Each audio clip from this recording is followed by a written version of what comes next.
This Champions League Matchday 8 picks edition of the Premier League Gambling Podcast on the Sports Gambling Podcast Network is brought to you by Underdog Fantasy.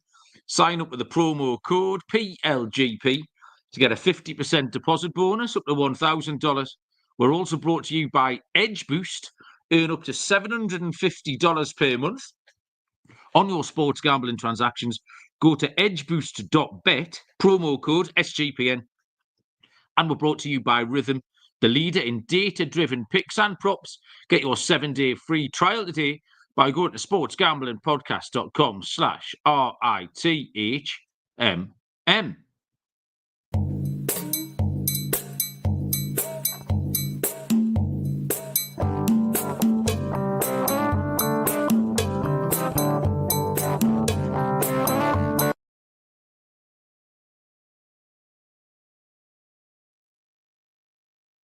Welcome, everybody, to the Premier League Gambling Podcast on the Sports Gambling Podcast Network. My name is Malcolm Bamford, coming to you from Newcastle upon Tyne in the northeast of England. Today is Monday, January the 27th. We are here to pick over the bones of the Premier League weekend, which finished yesterday. And it is the much vaunted Champions League Matchday 8, where it's all meant to be proper exciting and that.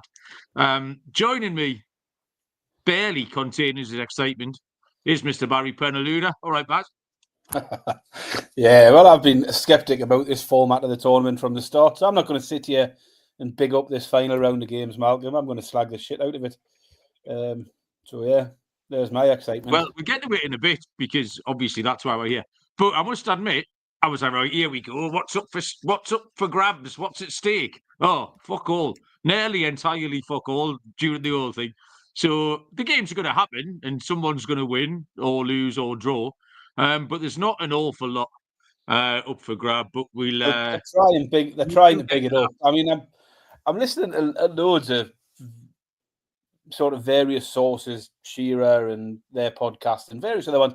And they're all saying it. Well, oh, it's been great, this format, and look at how many games have got stuff going on at them. And I just don't see it. There's about 12 teams already eliminated. There's about 18 teams already gone through. And I mean, I think there's only 2 teams can possibly get into qualification from being out of it. And the rest, it's all just fighting over that top 8 spot in it. Who cares? Yeah. And who's going to be that bothered? So we'll see. It might be Wednesday night, might be tremendously exciting, Barry. We'll see. So we'll get to that in a little bit. We'll say hello to anyone in the chat from the bottom up. Coisty, terrible format. I don't know if that's aimed at our show or the Champions League, but you're right on both fronts, Coisty. Lee's here. Callum, what's happening? Ian, lights out. Michael, Andy Williams joined us. He's missed a couple of weeks with work and his notifications aren't working. Joe Dollar, Joe's here as well. So welcome along, everybody. Lee has got a lot to answer for. I just watched Burnley v Leeds. Barry finished about 10 minutes ago. That's 2 hours of my life I'm not getting back. Finished 0-0. There was one shot on target in the 88th minute from Dan James.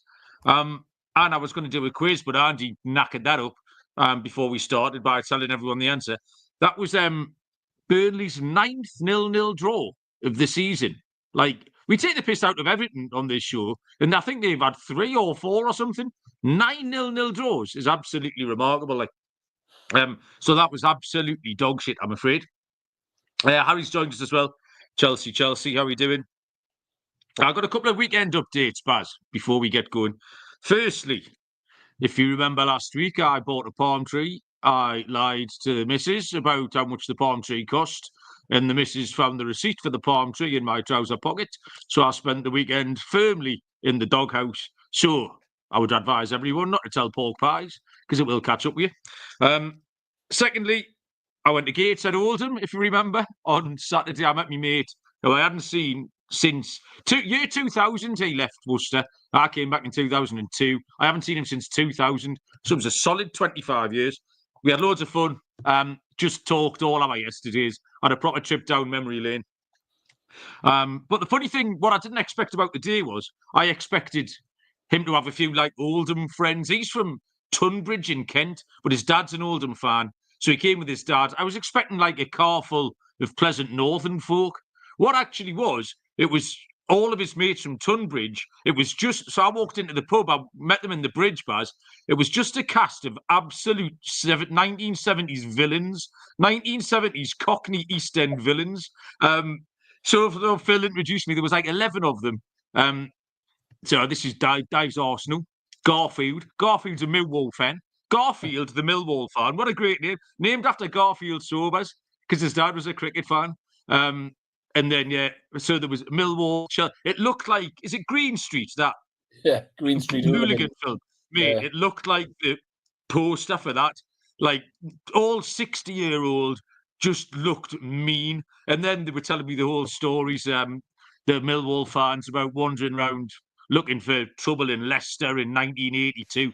It was absolutely wild. So keep out of trouble. Sorry, keep out of trouble. Well, we kept out of trouble, yeah. They were just like caricatures. All I heard all day was, "Oh, you fucking cunt! Shut up, you cunt!" That's all they said to each other all day. The entire conversation was just them saying, "Shut up, you cunt." But yeah, it was great fun. Gateshead might be the worst place to watch football in the world. In the away end as well. It's just shit. You've got the running track. They put the home fans in one stand along the side. They put the away fans in the opposite stand. So it's miles away. There's no atmosphere. There's no roof. It was the coldest I've ever been. And then the third thing I wanted to mention was, Bas, I texted you a little bit about this yesterday. Bet365 have taken a really weird interest in my account this weekend. I don't know why. You said it happened to you a little while ago. But on Friday, I got an email saying they'd banned me from playing bingo. Sometimes I played bingo, Barry. I've never played bingo on Bet365. But they banned me from playing bingo. No more bingo for you, young man. So that was that. On Saturday, I had to fill in a full-on questionnaire with like me how much money I earned and all that. So I obviously had to lie about that.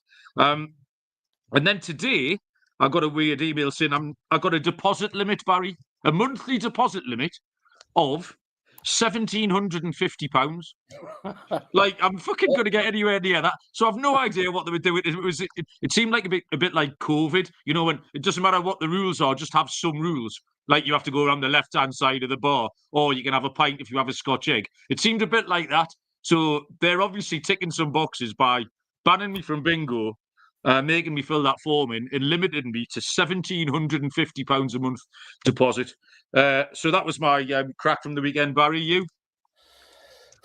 Nothing, Malcolm. I've been ill, wasn't I? I was ill last Thursday. I'm still trying to shake it off. I feel better now. I'm still coughing. But I've had a pretty quiet weekend, really. Other than kids' football on Sunday morning. A cup win for the girls. 3-1, 1-0 down. Come back in the second half to win 3-1. So that was a bonus. But yeah, other than that, not a lot of crack from me. Quiet few weeks.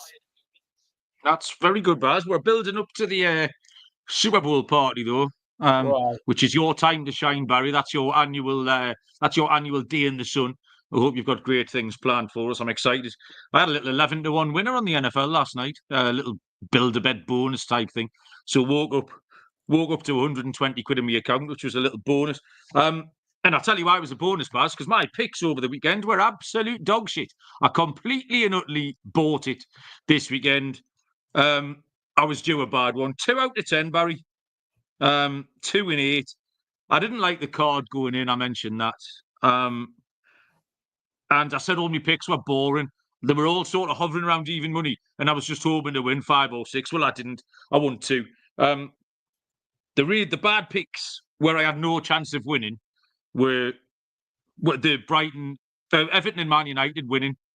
2 ugly 1-0 away wins. I was never going to pick Everton. I was never going to pick Man United. Goals, team totals, any of that. A 1-0 away win was just a killer for me, whatever I went for. And I didn't enjoy Man United or Everton winning because that's never fun. So that was dog shit. I saw Bournemouth be brilliant last Saturday and sat on the show and said Forest were shit. And then somehow didn't take Bournemouth to beat Forest. So I got a little bit cute there. Liverpool to win to 0. was an absolute kick in the pants because I left gated. I was blue. I'd had no fun for 2.5 hours. And I thought, at least Liverpool have done the business. And Ipswich scored at 5-5 as I'm yomping my way back to the metro station. And even the ones where I handicapped them properly, the fade of Tottenham, I've said every week, fade Tottenham when they're favourites, get on the big price. I took Leicester to score in the first half. I took Leicester to score in both halves. Obviously, Leicester didn't score in the first half and then scored twice in the first 3 minutes of the second half. So I couldn't pick me nose bars. It was a combination of bad picks, bad luck, and just general shenanigans. So, yeah, I think you did a little bit better, though, Barry. Yeah, I mean, I hit half of them. I hit 5 out of the 10. But some good prices. I had Brentford as a pick at 12-5. Yeah, that was a nice pick. Put Brentford up as my dog of the week. My lock was the Newcastle team total. So my lock and my dog hit the Brentford, hit the Newcastle team total. Liverpool, I went for first half goals. I could have went higher with that. I took match goals. I'd also said Liverpool to score 2 of them would have been a nice plus money price. Goals in the City game came off. And the West Ham double chance wanted to fade Villa. That went well again. Fading Villa at the moment is good for me. So happy with that. What I wasn't happy with, can you turn your mic down or your speakers down or something? Because everything's just coming straight back at me, and it's really, really okay. Yeah, the death of the slow roller. Oh, it's a sad day. I forgot about that. You cock. And who the hell? Was going to let it down? You're not rolling anymore. You're not rolling anymore. Which team was going to let the slow roller down? It'd have to be fucking Arsenal, wouldn't it? Absolutely useless, them lot. Good for nothing. Over 1.5 goals, Newcastle game, easy. Needed over 1.5 goals in the Arsenal game, and they blobbed that. They also killed the ladder because we needed Arsenal corners, and they didn't bother this week with those. They'll blame it on a red card and all of that crap, but they weren't good enough. They were shite. So yeah, Arsenal in the bad books once again. But picks wise, hit half of them, made a profit. Lock and dog hit. Akas were rubbish, and the slow roller. Oh man, broke my heart. Yeah, that is disappointing, Baz.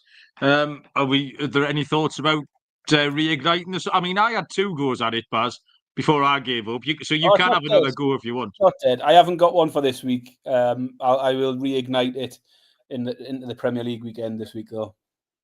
Yeah, all right, no bad. I was absolutely oozing confidence with that as well. You know, didn't think I could lose, but it turns out I could. Well, that's the worst thing you can do, innit? Ooze confidence, Baz. Subhuman Gaucho has joined us in the chat. That's a new name on me. Gaucho, welcome along.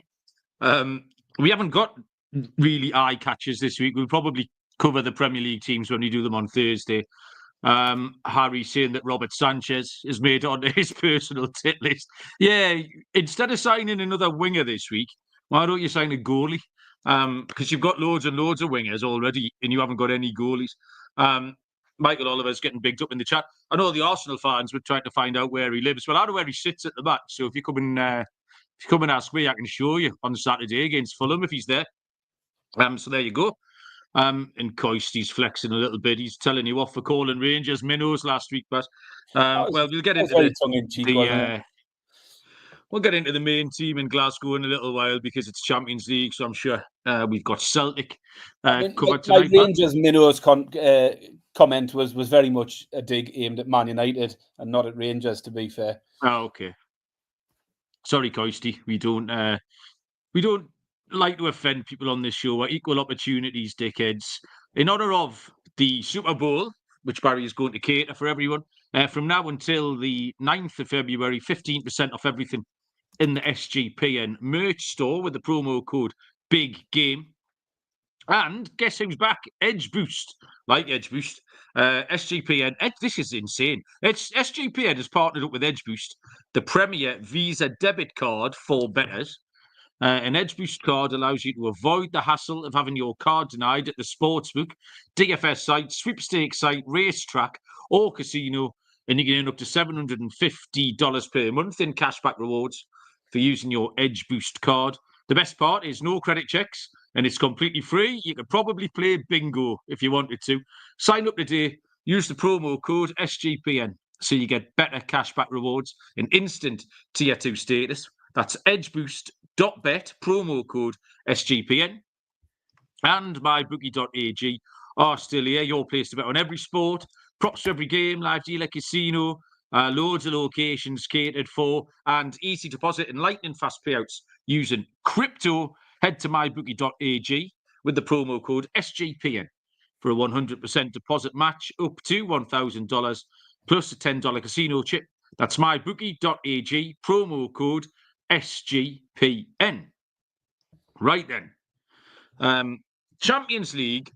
This is the one we've been waiting for as gamblers. Are we finished talking about the Premier League, Malcolm? Well, I just said I wasn't doing eye catches. We'll do it in the week. But if you're pregnant with things to talk about, Barry, you spit them out now, son. Come on. Well, I just thought, we have time on these midweek shows. We don't have time on the Premier League shows because we're too busy trying to cover 10 games. So I thought you've got to have a little dive into the eye catchers. Go on then. I mean, Bournemouth for a start. Yeah. I didn't watch the game, but I spoke to a Nottingham Forest friend of mine, said, what happened there? He went, exactly the same as what happened to you. They just turned up and just absolutely blew us away. He said how impressive they were. He said Forest were poor. Once it went to 2-0, they just sort of down tools and didn't bother. But Bournemouth apparently very, very impressive once again. You mentioned last week, whether those injuries would catch up with them. I mean, Clive couldn't get a game, and now he had 5 goals in 2 weeks against top 5 sides. Pretty impressive. Everton is an eye catcher, Malcolm. First time they've won back-to-back games all season. Are you having that? I mean, I don't know what to make. Obviously, because I was out on Saturday afternoon, I didn't sort of get much of the game flow, how things had gone. I've seen the scores, and then I've subsequently watched Match of the Day and seen the goals and stuff. But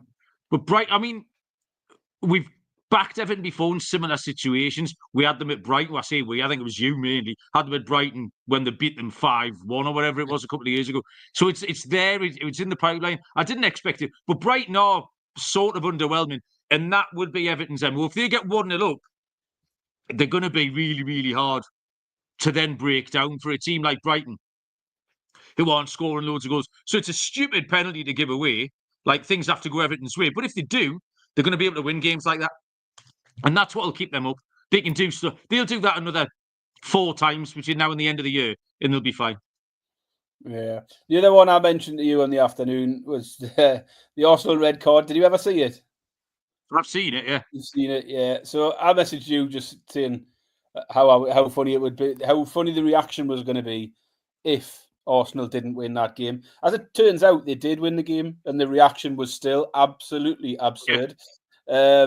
I mean, I would moan about it. If it was against us, I would complain. I'd say it's a soft red card. But fuck me, the overreaction from that lot again. The conspiracy theories, the accusations of cheating, referees getting death threats, people are putting his address out on the internet. Absolutely ridiculous. But even some of the commentators say it's the worst decision they've ever seen. I mean, that's a big jump, isn't it? It's not even close to being the worst decision we've seen, because it was a shitty tackle. He knew he wasn't getting the ball. It was cynical. He knew what he was doing, and he does go in studs first, shin high. So it's not the most ridiculous. For me, it's a strong yellow. I wouldn't be happy if it was against my team, but it's not an absolute travesty that someone in real time would look at that and think it was a red card. And I wasn't really surprised VAR didn't overturn it. If he had to give a yellow, they wouldn't have referred it for a red either.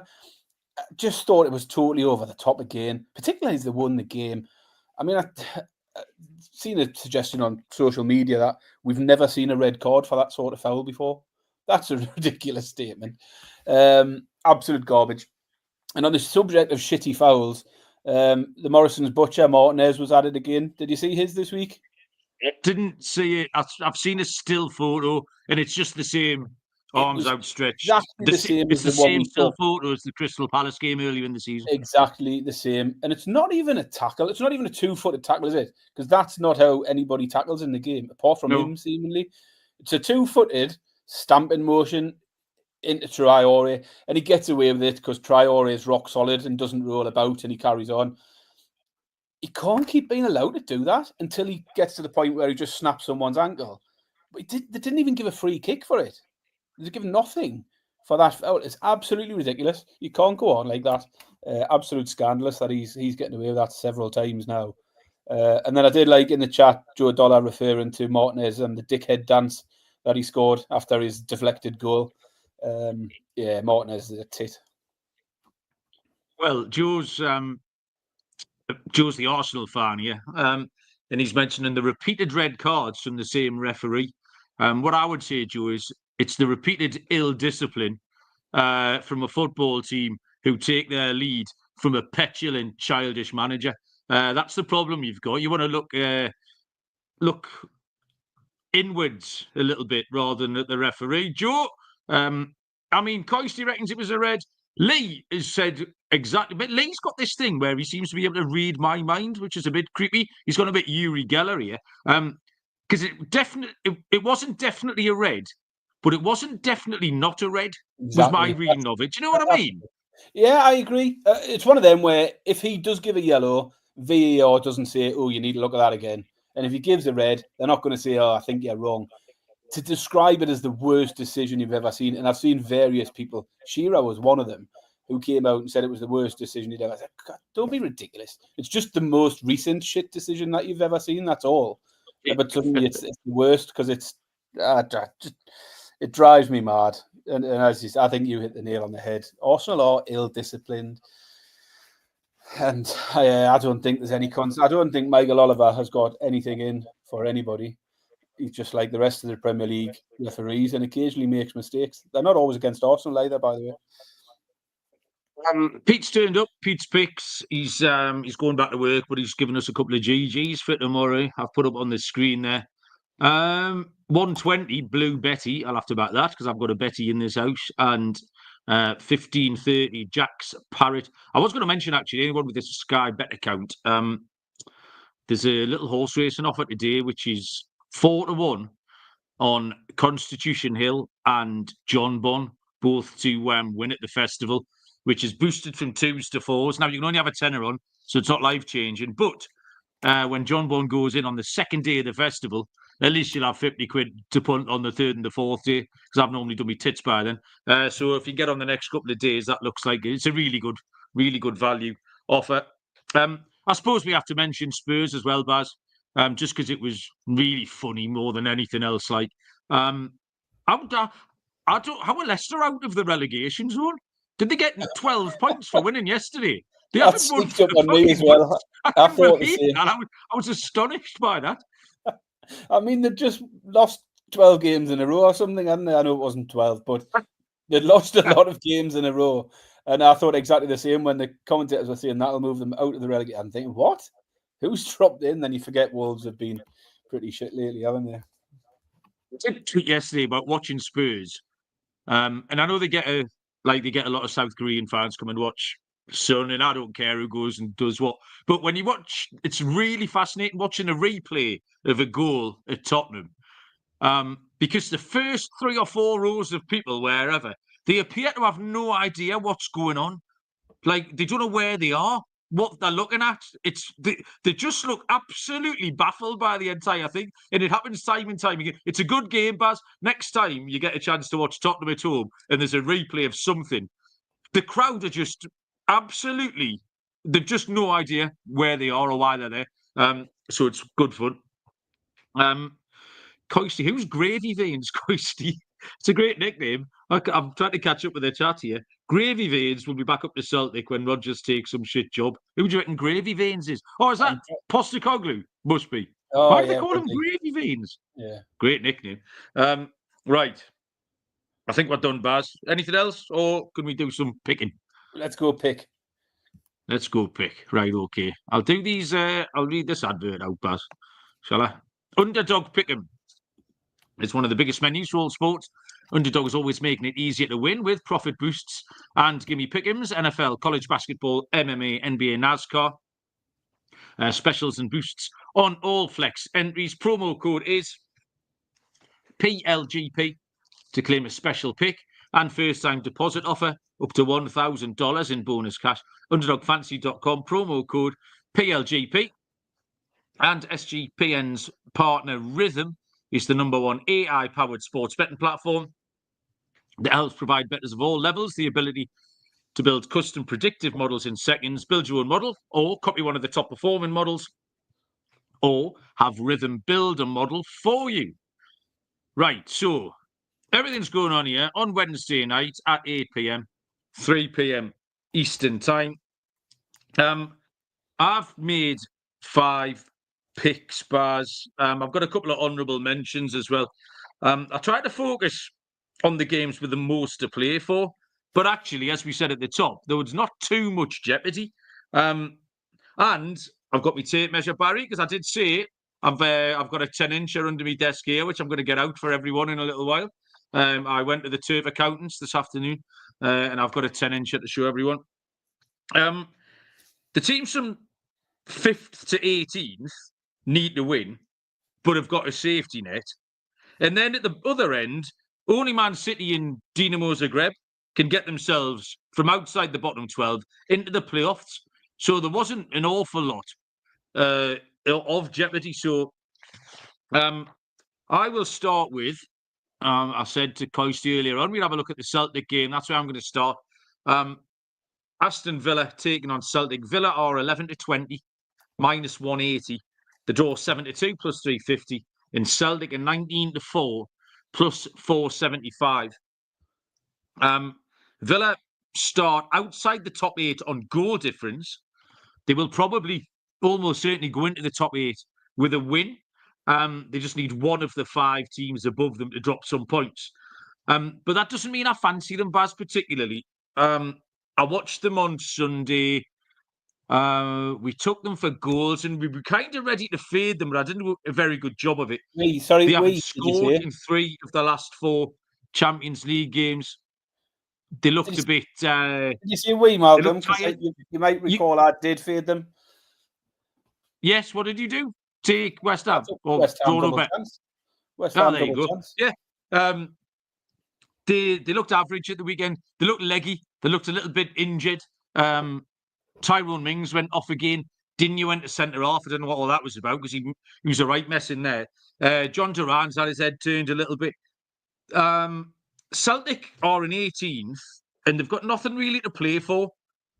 But under no circumstances, I think, is Celtic going to back down here in this Battle of Britain situation. With huge support, I imagine there'll be Celtic fans everywhere, just like there was Rangers fans all over Old Trafford last week. And I think Villa v Celtic is a closer matchup than Man United v Rangers. Man United nicked that late doors last week. Celtic were a better team, there's no doubt about it. They're unbeaten in the last 5 Champions League games. They can defend properly. They've kept a lot of clean sheets in this competition, and they can compete here. And I do think this could just fizzle out a little bit in the second half. Like I say, there's not an awful lot of jeopardy. Celtic on the double chance, Baz. I'm going to take 11 to 8 plus 137. Yeah, so I've also took this game. I wanted it because it's got a bit of interest from people who'll be listening to this. Villa know a win would give them a great shout at jumping back into the top 8. You would expect a win would probably see one of those teams drop out above them. Celtic had a great campaign, guaranteed qualification, and as you say, the permutations, they could hit top 8, but the permutations to that are very much in the realms of fantasy. As you said, exactly the same. Scottish pride at stake here, Battle of Britain and all that. No way at all Celtic take this easy. They'll want to go out and get a result. Now, you can't get too carried away with the fact Celtic have only lost 1 in 7. Ironically, they lost it by 7-1 because they've played quite an easy schedule. We've said they've played all of the teams near the bottom: Leipzig, Bratislava, Young Boys, anyone else who's shit. Celtic have played them. But there's a few comparisons here between the two teams because both Celtic and Villa played Young Boys and Leipzig, and both of them picked up 3 points from each of those games. And they also both played Brugge. Villa went away to Brugge and lost. Celtic played them at home and picked up a point. So you look at those 3 comparison games where they've played the same sides, and these teams just look a lot closer than the odds suggest. I can't get away from this feeling I've got about Villa at the moment, where they just look a little bit flat. I took them at the weekend. I took West Ham to get something for that very same reason, because I've just found them very underwhelming recently. There's a lot at stake for Villa. They'll want to get that top 8, but I fancy Celtic will make it tough. I've gone safer than you in the end. I've gone Celtic on the Asian handicap because I'm getting +1 on the Asian handicap. So I'll cash with the Celtic win or draw, but I'll also get a push if Villa win by 1. And that's even money. So I'm getting a little bit shorter than you, but that little bit of insurance. And the reason I like that is Villa haven't beaten anyone by more than a single goal since the 4th of December. It's nearly 2 months now since they last beat anyone by more than a goal. 13 games ago it was. So I'll take Celtic +1 on the Asian handicap. That would be my pick. It's even money. Do you want to go next, or do you want me to crack on? No, I can go next. My next one is Leverkusen versus Sparta Prague. Let's bring up the odds here. 1-8 Leverkusen, 16-1 Prague, 17-2 the draw. Now, obviously, it's a very short price for Leverkusen here, 1-8. They sit in 8th place, but they've got teams queuing up behind them to nick a top spot if they slip up. So they do need a win, and possibly a comfortable win, given that Villa sit behind them just by a goal and goal difference. So if Villa were to go and win by more than a goal, then Leverkusen need to better that to stay above them. Leverkusen's home form suggests they should be okay. They've won 3 of 3 and they've not conceded a goal at home. I mean, games against Inter Milan, AC Milan, Salzburg. So they've got reasonable teams coming in to the home games and they haven't conceded yet. Sparta, on the other hand, are out, can't qualify, and they've had some heavy defeats in there. Atletico beat them 6-0. Man City beat them 5-0. They also failed to score against Inter. You can probably see where I'm going here. It's the 1-0 for Leverkusen. They're yet to concede at home. Prague have failed to score in 3 of their last 5 in this competition. Leverkusen 1-8, but you can get them to 1-0 at 4-5. So that'll be my pick. Leverkusen 1-0, 4-5. Leverkusen win till at 4-5. I'm just laughing because the chat's got absolutely feral for 5 minutes. We need to bring it back to the centre. I'm going to go to a game that's slightly less secular. I just got a notification on my phone, Barry, of Talk Sport, and it just says David Coote is a homosexual. Yeah. So that's breaking news for everyone. I don't know what to do with that. I thought that was all. I've had this discussion recently. I don't know if it was Helen suggested it when the whole story came out about he thought that was his boyfriend or something. I don't know.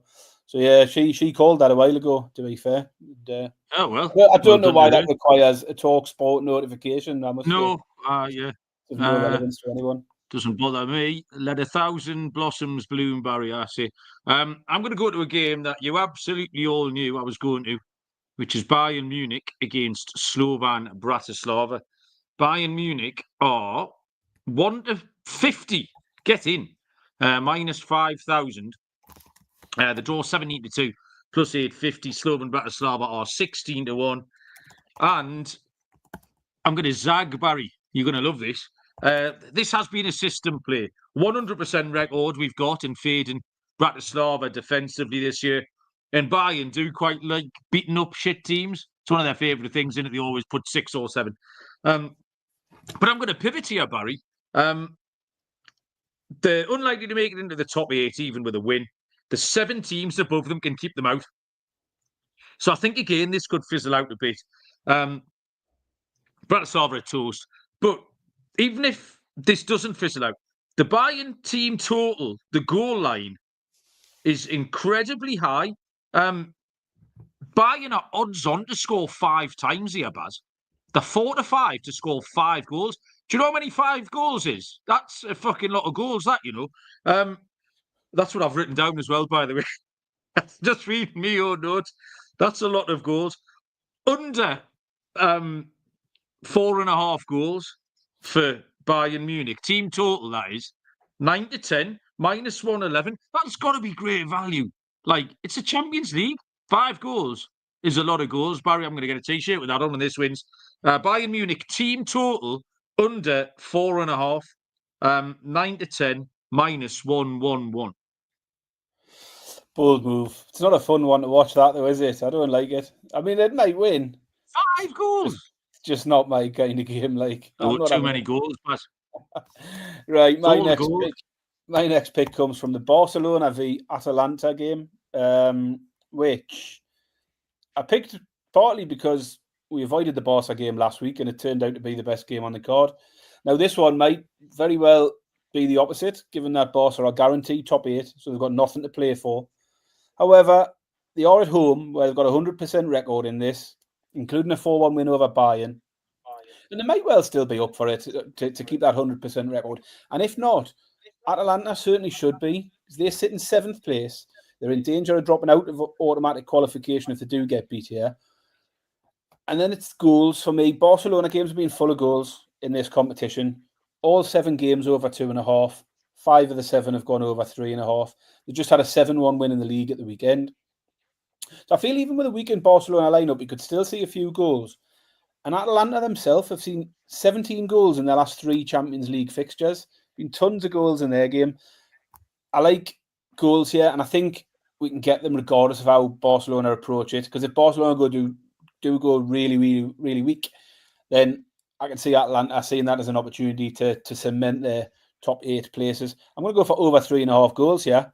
Barcelona v Atalanta, over 3.5 goals at 10-11. Michael Oliver must be refereeing in this one because Joe's taken the opportunity to pipe up again. He just lurks in the shadows, doesn't he, until someone gets an opportunity to come piling out.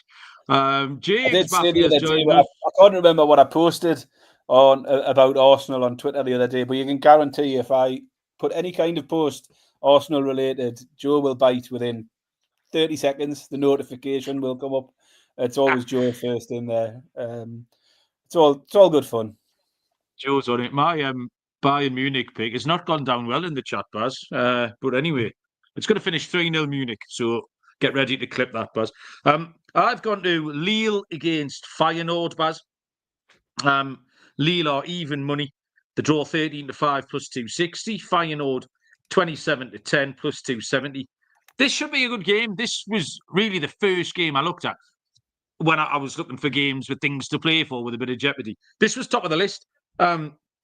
It's 12th versus 11th, and both, I think, can reasonably expect to qualify if they get a win. So they're both going to go for it. There's no doubt about that. And there's no jeopardy if it goes wrong either. If they just go toe to toe, and one of them loses, they're still sitting in that playoff spot. So this is really a free shot. So the angle I like is goals.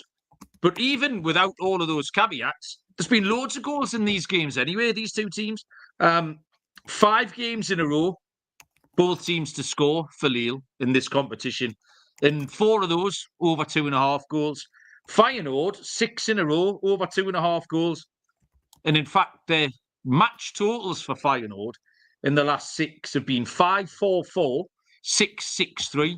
Just tons and tons of goals on both sides. And the price is immense, Baz, for the classic both teams to score over 2.5. It's 11-10 plus 110 in a game where both teams will just go for it. That's my favourite pick of the week, Baz. Both teams to score over 2.5 in Lille versus Feyenoord. 11-10 plus 110. Nice. Final pick for me is FC Salzburg v Atletico Madrid. Salzburg are 7-1. Atletico 4-11, and the draw 17-4.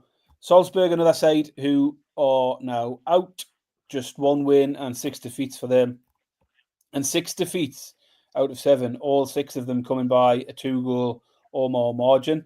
5-0, 4-0, 5-1, 3-0. They've done it all. Every kind of combination of losing by lots of goals. Salzburg have done it. 23 goals conceded.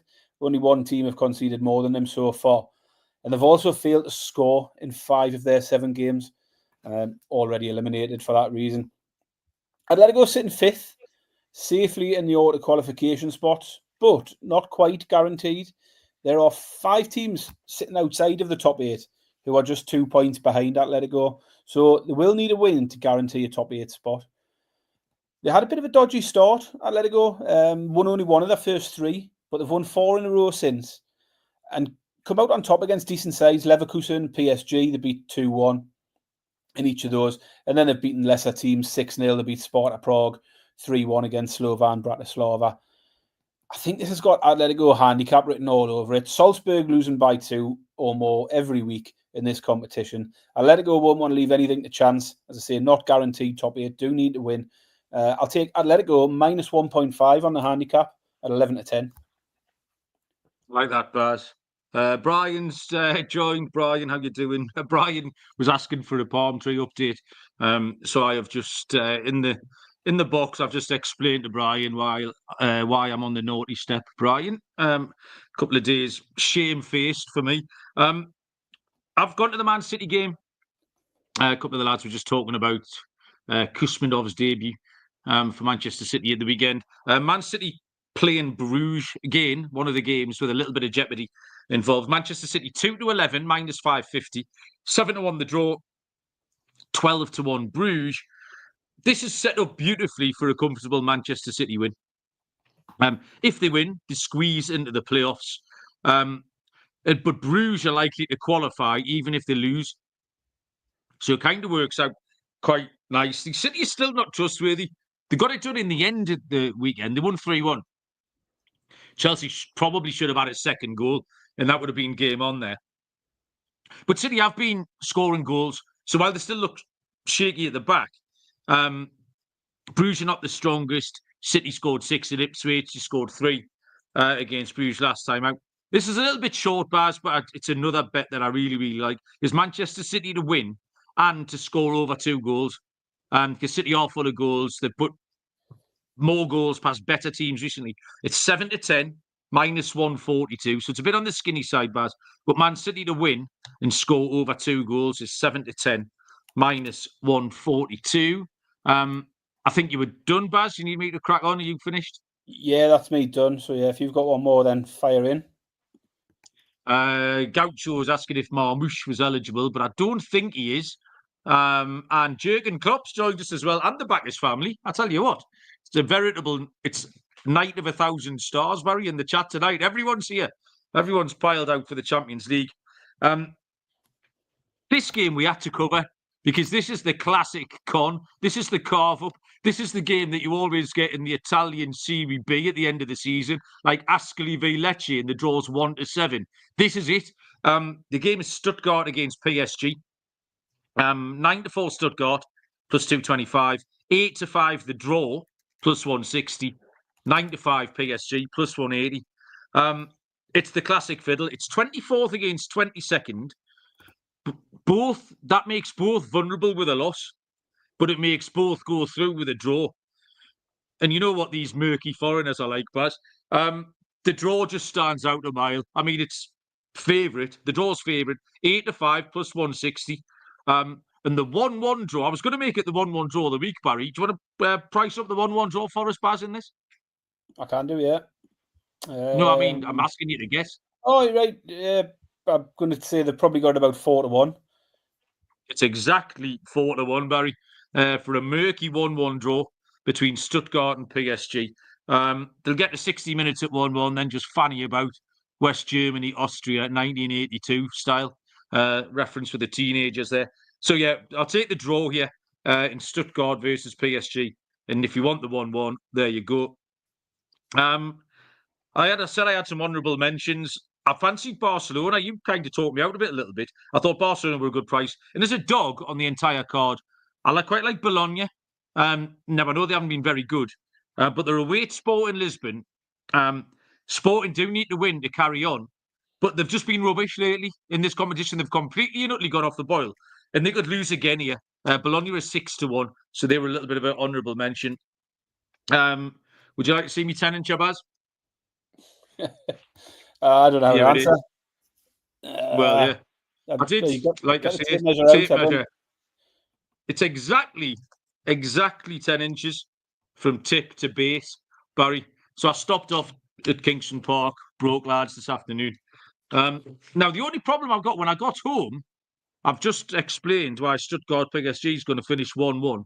And my first pick in this is over 2.5 goals in Stuttgart versus PSG. So I might have done myself in a bit here. Barcelona to win. I took a few shorties. Barcelona to win. Real Madrid to win. Dortmund to win. I then boosted it up with over 3.5 goals in Man City Bruges. Over 2.5 in Lille Feyenoord, which I've just explained. Over 3.5 in Munich v Bratislava, game that's going to finish 4-0 because we've got the under 5. And the mega one, Barry, was draw or Celtic.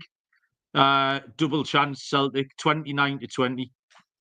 So I'm going to sit on Wednesday night with my 10-inch on the table, and I'll mark it off as it comes in, old school style. £5 returns £275.81, Barry. 55-1 on the 10-incher. So there you go. Malcolm, I think that's what. There's a mention in the chat. The Backers family are asking if they missed Battleships tonight. Well, they haven't missed it because it's coming up, isn't it? Here it comes. Exactly. Good timing. I'm not going to pretend I didn't forget, Courtney, because it's quite possible. 3 episodes in a row, Barry, without a hit. Is that accurate information? That is accurate, yes. Right, okay. Although I did drop a bollock last time by mishearing you. So you've got a free square there, which has just shaded you ever so slightly. Right, come on then, you'll go. Why is it me every week? How do I go first every time? Because it's turns each. That's how you it can't goes, just fucking... Oh, my God. Fair enough. I'm going to go for E for Echo 5. Oh, shit. You're in, Baz. That's a hit. E for Echo 6. Yeah. E7. Yeah, hit and sunk, Barry. Oh, get out of there. Nice. That was a good... Oh, so you've sunk 4 of my fellas now. I've sunk 4 of them, but so what have we got left? Oh, no. Absolute world of pain here. I didn't even realise I'd sunk 4, but that's impressive. Thanks for the reminder. Right, I'm still going. I'm going to go. I'm going to go G2. G2 is a miss, Barry. Get that in there. All right, then. I'm in a world of pain here. Remember, so I've sunk your big one, and there are 2 that have sustained damage. I wonder if you've gone down to I7. Miss. Oh, no. Barry's shifting towards on now. Big favourite, Baz. Man, how very disappointing. Enjoying the crash bang explosion emoji in the chat, Courtney. Very good. Well done. 1 show point to you. Yeah, Baz, I'm all out the crack now. 48 minutes in the hutch. Have you got anything you need to tell the people about? No, nothing more. At least seeing if I got me 10-incher out more often, I'd get myself out the doghouse. It's been a very chilly weekend, Lee. Let's put it that way. Yeah, that was fun, Baz. Plenty chat. I enjoyed very much everyone joining in with the crack as well.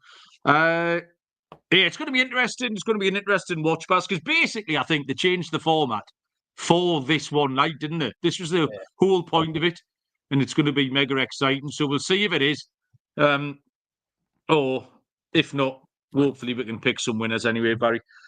Premier League show we will more than likely do on Thursday nights. What's happening? It is Prem this weekend, and it's not the FA Cup or anything stupid like that. No, I think we're at home to Fulham, actually, Newcastle. So we go from, let's have a look. Yeah, Saturday lunchtime, Forest Brighton kicks us off all the way through to Monday night. London derby between Chelsea and West Ham. So we'll be back on Thursday night, more than likely, to do the pick show for that. Baz, any final words? Nope, that's all. Yeah, let's get stuck. I'm going to have to go down the bookies now and get a 10-incher. You're going to have to get an 11-incher, Baz. It's warmer where you live. You've got no excuse. So there you go. Right, thanks, everyone. Loads of fun. Good luck with your bet. We'll get involved in getting the Discord channel, by the way, because I've been sticking my head in there a bit more regularly the last few weeks. And there's some really good punters in there.